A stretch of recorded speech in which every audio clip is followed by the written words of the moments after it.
আমাৰ সৈতে আছে আমাৰ এই পডকাষ্টত তেখেতৰ মনৰ কথা জানিম তেখেতৰ জীৱনৰ বিভিন্ন দিশ সম্পৰ্কে জনাৰ চেষ্টা কৰিম আৰু শেহতীয়াভাৱেই নহয় প্ৰায় তেওঁ সংবাদ শিৰোনামো দখল কৰে সংগীতৰ লগত তেখেত জড়িত কিন্তু অন্যান্য কাৰণত সামাজিক আৰু পলিটিকেল নহয় যদিও দুই এটা পলিটিকেল কাৰণতো সংবাদ শিৰোনাম দখল কৰে আপোনালোক সকলোৰে চিনাকি মৰমৰ মানস ৰবিন স্বাগতম জনাইছোঁ জনাই জানে তথাপিও নজনাৰ বাবে কৈছোঁ মোৰো এটা ধাৰণা আছিল যেতিয়া মানে মই ইমান কেৱল গান শুনো আপোনাৰ কলেজীয়া দিনত মই দুজন মানুহ বুলি ভাবিছিলোঁ মানস ৰবিন বহুতে জানে হয়তো কিন্তু নজনাখিনিৰ বাবে নামটোৰ বিষয়ে ক'ব দেউতাৰ নাম মোৰ ৰবীন্দ্ৰনাথ গগৈ তেখেতৰ নাম আৰু সেইটোৱে মই মোৰ নামৰ লগত সংলগ্ন কৰিছিলোঁ শিল্পী আজিকালি আমি যদি শিল্পীৰ ধাৰাটো চাওঁ ক'ৰবাত অকলশৰীয়া টাইপ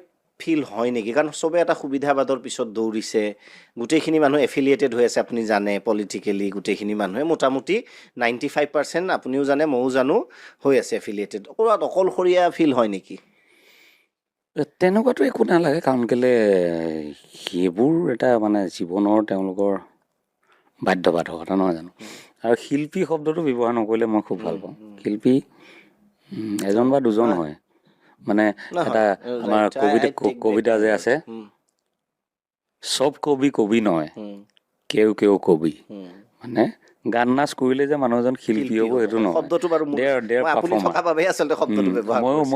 ময়ো হয় নহয় মই নাজানো আই ডণ্ট ন আৰু ক'বও নালাগে মাজত নাই যে অকলশৰীয়াকৈ গৈ আছে যোগদান কৰক নিজৰ এটা দৰ্শন থাকে চবৰে সেইটো মই নকওঁ যে মোৰ দৰ্শনটোৱে শুদ্ধ সেইটো সময়ে ক'ব খালি আজি তাৰিখত মই ক'ব নোৱাৰোঁ কিন্তু চবৰে নিজৰ দৰ্শনটোত এটা বিশ্বাস থাকে মানে যোগদান কৰি টুপি পিন্ধাৰ ইচ্ছাটো নাই টুপি পিন্ধি আছে স্বাধীন চিতিয়া হ'ব লাগে স্বাধীনতা নাথাকিলে জীৱনৰ মাদকতা কিন্তু বিদ্ৰোহী হ'লে বহুত হেৰুৱাবলগীয়া হয় আজিকালি যিহেতু চব লবি চিষ্টেমত চলে হয়তো প্ৰগ্ৰামো হেৰুৱাব লগা হ'ব পাৰে আপুনি জানে মোতকৈ বেছি ভালকৈ জানে সেইটোতো হ'বই আৰু পইচা হয়তো যিটো আপোনাৰ টেলেণ্ট হিচাপে যিমান পাব লাগিছিল যিমান সেইটো নাপাব ক'ৰবাত অকলশৰীয়া হ'ব অমুকক নামাতিবি ই এণ্টি অমুক কৰে মই শব্দবোৰ নকওঁ সেইটোত নাভাবে নেকি যে ছেফ ছাইডত থাকোঁ বিদ্ৰোহী সৰুৰ পৰাই নে এনেকুৱা আছিল নে মানে গান চান লিখাৰ পিছত হ'ল নে স্কুলৰ পৰাই আছিল এনেকুৱা বিদ্ৰোহী অঘাইটং ধৰণৰ পজিটিভ অঘাইটং দেই মইতো বিদ্ৰোহী বুলিও নাভাবোঁ নিজকে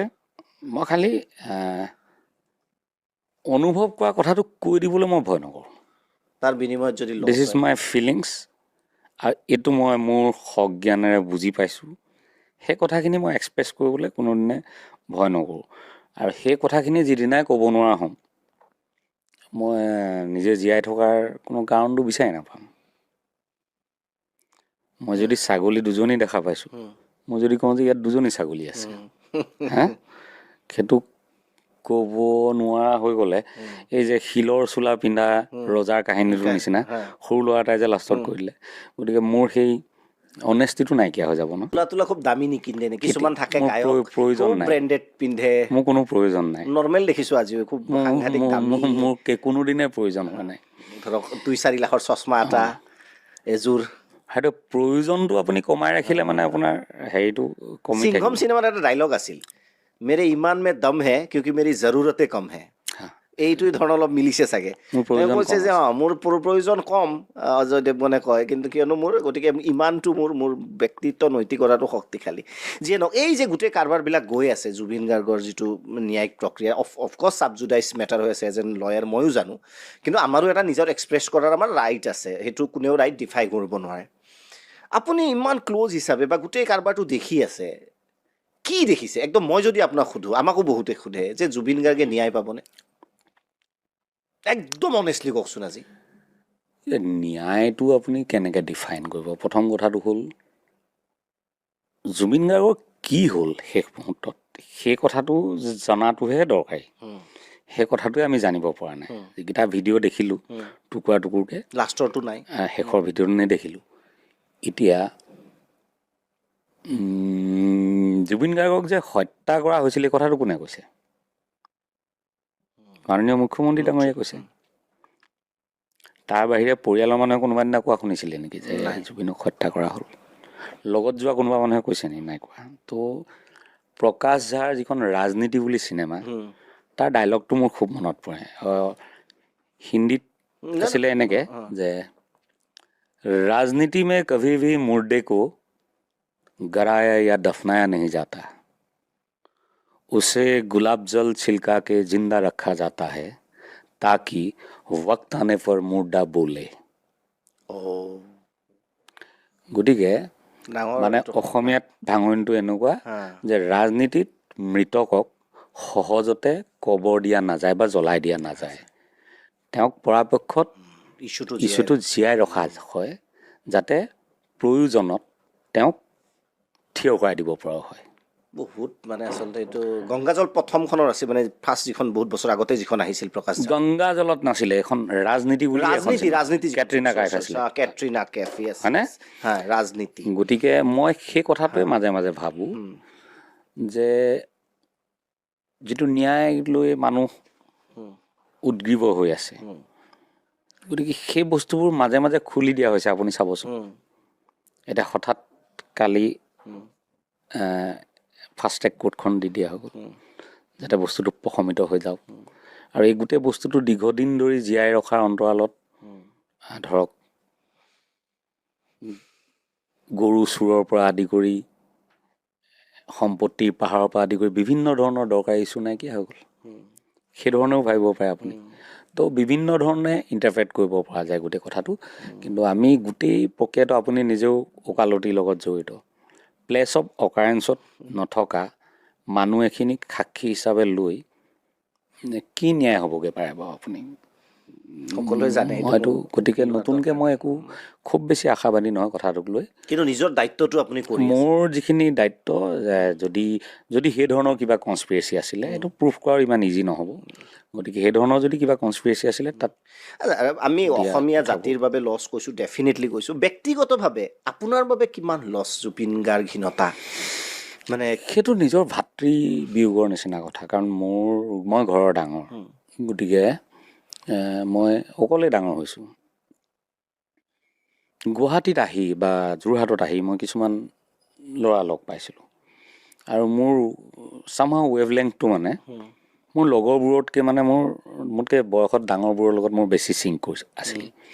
সেইকাৰণে মই তেওঁলোকৰ লগত মোৰ বন্ধুত্বটো বেছি হৈছিল আৰু তেনেকুৱা বহু ল'ৰা মোৰ জীৱনত মোৰ নিজৰ দাদাৰ নিচিনা লাগিছিল।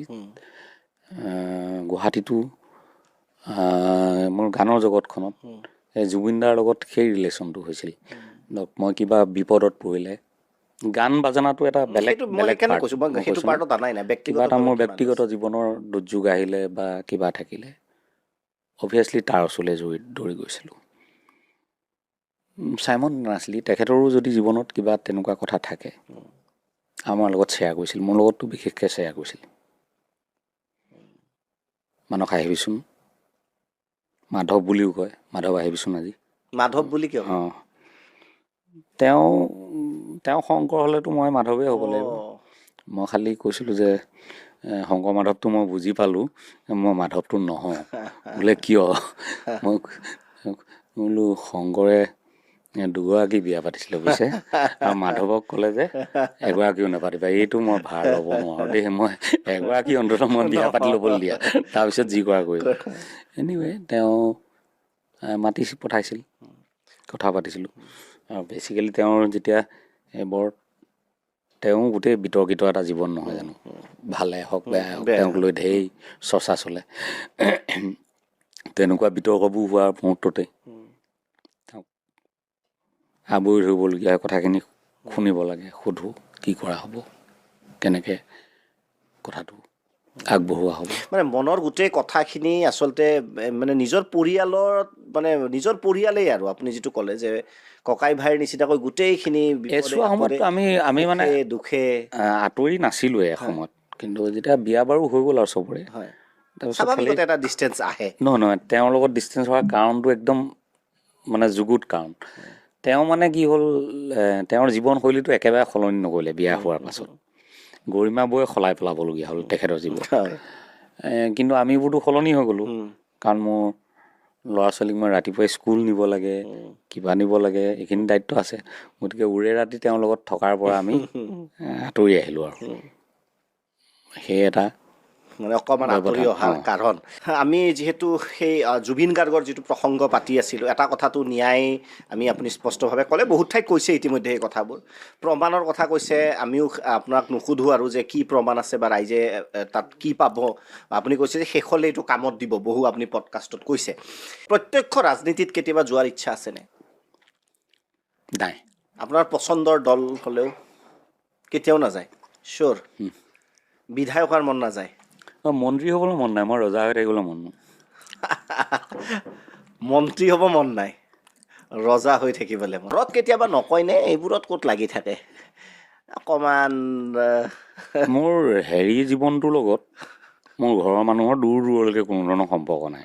নকয় ন? দেউতাই মোৰ খবৰ যদি কিবা পেপাৰত ওলায় বা নিউজত দেখে, তেওঁ কয় আগ্ৰহে, আজি তোক দেখিলোঁ, কথাকেইটা ভালেই ক'লি বা বেয়া ক'লি। আচ্ছা আচ্ছা। দেউতাই এনেকুৱা নকয় যে কিয় ভয় লাগে এইবিলাক বা এনেকুৱা ধৰণৰ কথা, এইবিলাক নকবি, বিতৰ্কত নাযাবি? নাই নাই। পৰিয়ালেও বা মানুহজনীও নকয় এইবোৰ?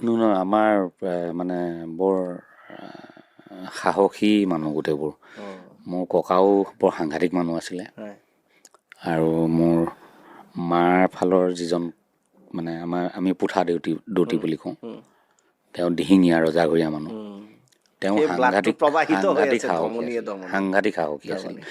গতিকে এইবোৰ কথাক বৰ গুৰুত্বপূৰ্ণ কথা বুলি নাভাবে। মই কৰা কামবোৰকো কোনো গুৰুত্বপূৰ্ণ বুলি নাভাবে।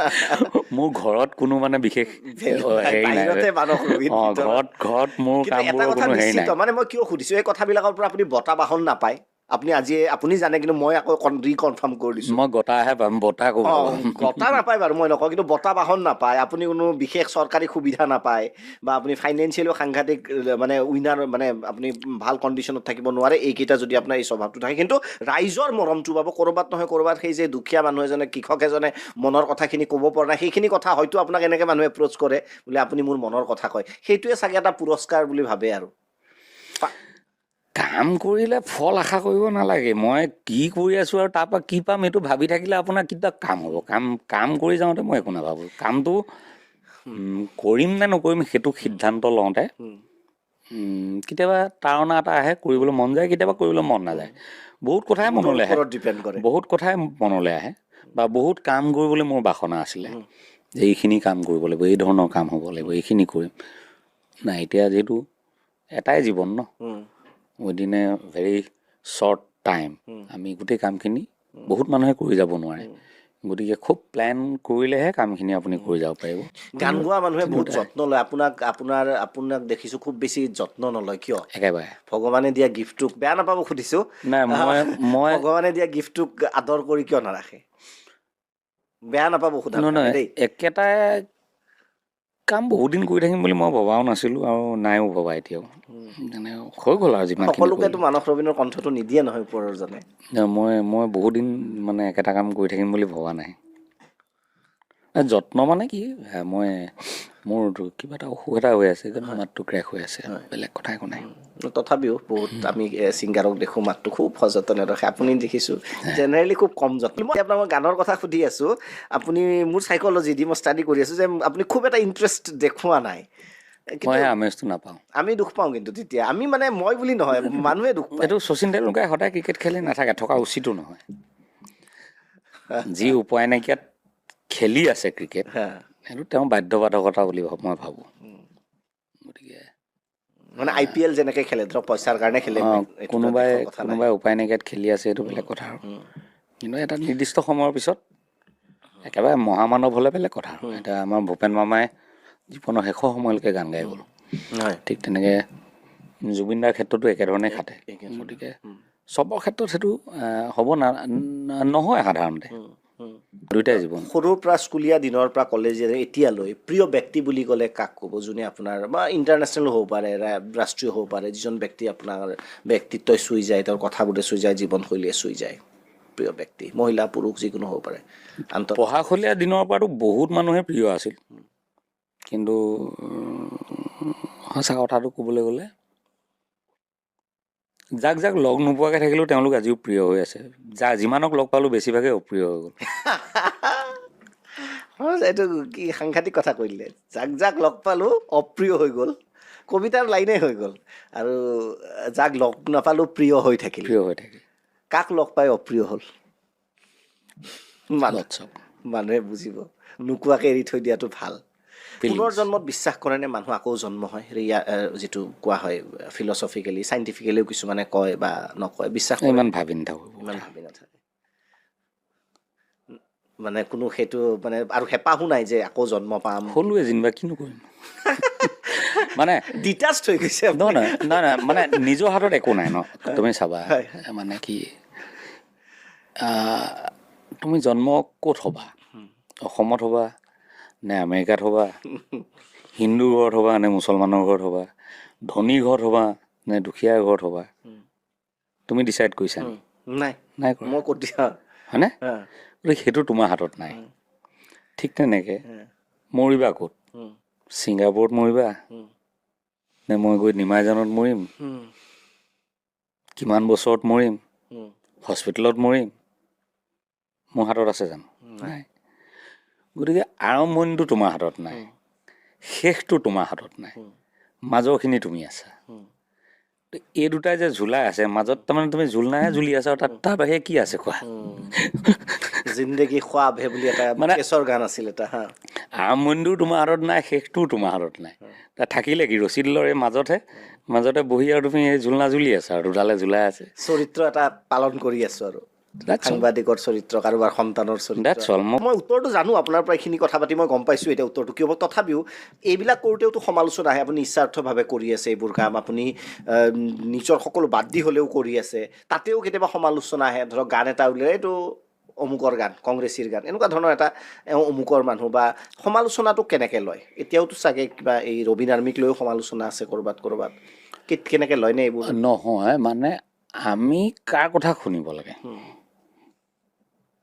মানে মন্ত্ৰী এজনে ৰাইজৰ কথা শুনিব লাগে কিন্তু ৰাইজৰ ভোট লৈ তেওঁ গৈছে ন ৰাইজৰ দায়িত্ব লৈ গৈছে মোৰ দায়িত্বটো ৰাইজেও মোক দিয়া নাই ময়ো সুধি পুচি লোৱা নাই মই নিজৰ মতেহে কৰিছোঁ মই কাৰ কথা শুনিম মই নিজৰ কথা শুনিম বেলেগ কথাই মোক কিবা ক্ৰিয়া কৰিব নেকি নকৰে তথাপি সামাজিক প্ৰাণী হিচাপে মোৰ মুখৰ আগত যদি কোনোবাই ক'বলৈ আহে নিশ্চয় মই শুনিম কমেণ্ট কিন্তু এতিয়া আৰু এই 10,000 ফেক একাউণ্ট খুলি লৈ যদি আপুনি লগে লগে কেচ কৰে 10,000 ফেক একাউণ্ট খুলি লৈ যদি ইচ্ছাকৃতভাৱে কোনোবাই ফেক ফটো লগাই যদি তলত কমেণ্ট লিখি থাকে সেইটোক লৈ আপুনি কি কমেণ্টক লৈ বিশেষ একো নাই কোনোবাই যদি জেনিউন কিবা এডভাইচ বা সমালোচনা মোক ফোন কৰিব মানস ৰবীন্দ্ৰ নম্বৰ আছে চবৰ ওচৰত যে মানস দা এইটো কথা আপোনাৰ বেয়া পাইছোঁ বা এইটো পদক্ষেপ মই বেয়া পাইছোঁ তেনেকুৱাতো কোনো কোৱা নাই আপুনি নিজে উঠায় মই নিজে উঠাওঁ আজিকালি সৰু সুৰা গায়কেও একদম ফোন PSCয়ে ৰাখি থৈ দিয়ে ফোনতে পাবলৈ নাথাকে সেইটো ভাল নেকি কিয় ভাল মানে সেইটো ভাল বুলি নাভাবোঁ আৰু নহয় ঠিক আছে না কওক আপোনাৰ দৃষ্টিভংগীটো কওক খুব সহজতে পালে মানুহে আপোনাক হেৰি কৰাৰ সুযোগ পায় বুজি পাইছেনে গতিকে অলপ দুৰ্লভ হৈ থকাটো দৰকাৰী সেইটো তেওঁলোকে মেইনটেইন কৰিছে মই এইটো ভাল বুলি ভাবোঁ সেইটো ভাল কথাই লোকক লৈ ব্যস্ত হৈ থাকিব নালাগে ফোন কৰিব ধৰিব দৰকাৰী কথা থাকিলে ক'ব কিন্তু মানুহজন যদি এনেই বহি থাকে তথাপিও বেলেগে ধৰিলে এতিয়া নহয় সেইটো এটা তেওঁলোকৰ ভালেই আৰু তেওঁলোকে এটা আৱৰণ এটা লৈছে ভাল কথা আমি আগৰ পৰা তেনেকুৱা নাছিলোঁ কাৰণে এতিয়া হোৱা উচিত নহয় নোৱাৰে আচলতে নোৱাৰে আৰু হ'লেও মানুহে ভাবিব যে এই কি বেলেগ হৈ গ'ল ছাৰ ব্যস্ত আছে না মই সেইটো লোৱাটো বেয়া নাপাওঁ আপুনি চাওক মই মোৰ অৰ্থটো আপোনাক মই কি বুজাইছোঁ যদি এজন মানুহ খুব ব্যস্ত ডাঙৰ বিষয় বাবদ আছে তেওঁৰ কথা বেলেগ কথা আপুনি যদি এনেই ঘূৰি বহি আছে তাতে যদি আপোনাক ছাৰ ব্যস্ত আছে বা ছাৰে কথা পাতিব বুলি ধৰে তেতিয়া বস্তুটো মই ভাবোঁ চৌবাজি হয় চৌবাজিটো মই বেয়া পাওঁ সেইটো কৰিছে কিনো কম এতিয়া কথা নকওঁ দিয়ক বাদ দিয়ক মই এনেও বেয়া পাওঁ কথা পাতি ভাল